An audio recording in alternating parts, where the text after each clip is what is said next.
111 তথাকথিত 111 সরকারের সময় যেই শারীরিক নির্যাতন আমার উপরে হয়েছিল, তারপরে চিকিৎসার জন্য আমি এই দেশে আসি। আমি যখন এখানে আসি, আমার ভাইকে আমি রেখে এসেছিলাম, ছোট ভাইকে। আমি যখন এই দেশে আসি, আমার সুস্থ মাকে আমি রেখে এসেছিলাম। একটি ঘর রেখে এসেছিলাম, যেই ঘরে আমি এবং আমার ছোট ভাই বড় হয়েছি, যেই ঘরে আমার বাবার স্মৃতি ছিল, যেই ঘরে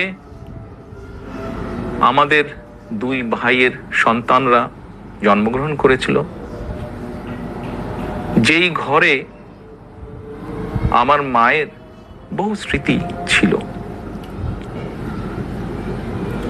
সেই স্মৃতিগুলোকে ভেঙে চুরে ধুলায় মিশিয়ে দেওয়া হয়েছে।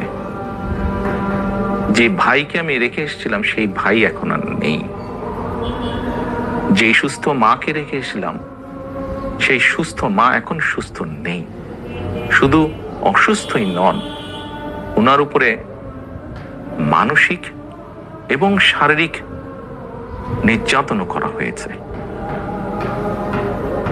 আমি আমার পরিবারের যে কাহিনী আপনাদের সামনে তুলে ধরলাম, এটিকে আপনারা কাহিনী বলুন বা সংগ্রাম বলুন, যেটাই বলুন না কেন, এটি শুধু আমার কাহিনী না বা আমার পরিবারের কাহিনী না।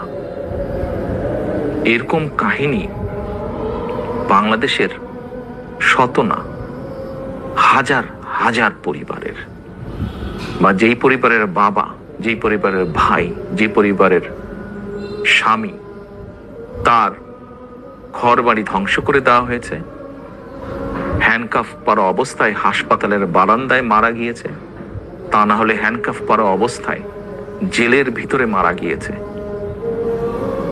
সহায় সম্পত্তি ধ্বংস করে দেওয়া হয়েছে।